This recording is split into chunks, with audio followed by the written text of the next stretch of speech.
choisir ses robes en fonction de votre morphologie. Avec les beaux jours qui sont là, les robes sont notre meilleur allié. Comment faites-vous pour les choisir?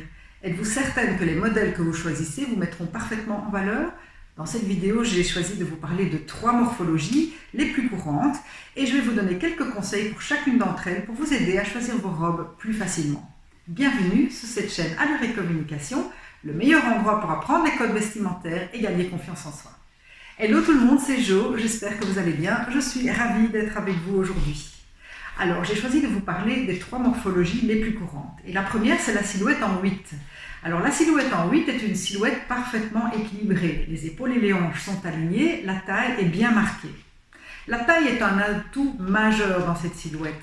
Un atout majeur parce que ça lui confère une allure dynamique et féminine. Donc, pour moi, la taille, il faut la voir. Quand vous choisissez une robe, veillez à ce que la taille soit bien marquée.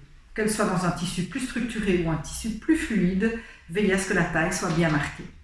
La deuxième silhouette est la silhouette en A, qui est la silhouette la plus répandue en Europe. C'est une silhouette dont les hanches sont plus larges que les épaules et la taille n'est pas spécialement marquée.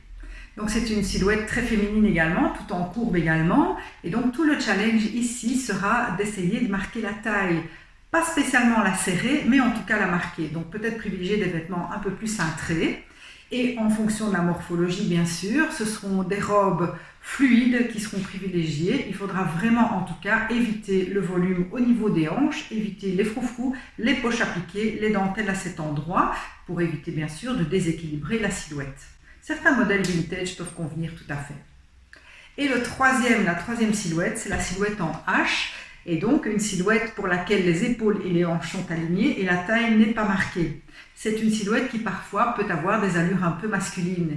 Il faut essayer dans ce cas de rééquilibrer et en tout cas de féminiser cette silhouette en portant notamment des robes fluides, des robes cache-cœur par exemple, des robes avec un drapé, des robes qui marqueront l'élégance de la personne, mais en tout cas ce qu'il faut éviter c'est de porter des robes larges qui risquent de donner plus de largeur à la personne. Donc notez que tous ces modèles, bien sûr, peuvent être portés à la fois avec des talons pour une allure plus sophistiquée, plus élégante, à la fois avec des baskets pour une allure plus dynamique, plus pétillante. Tout ça en fonction de votre personnalité, bien sûr, et de votre emploi du temps. Si vous avez apprécié cette vidéo, merci de me le signaler. N'hésitez pas à vous abonner, à visiter mon site internet, télécharger mon e-book gratuit et puis réserver votre séance d'initiation au cours de laquelle je pourrai répondre à toutes vos questions. Et puis je vous donne rendez-vous dans une prochaine vidéo. D'ici là, portez-vous bien et puis je vous embrasse. Ciao!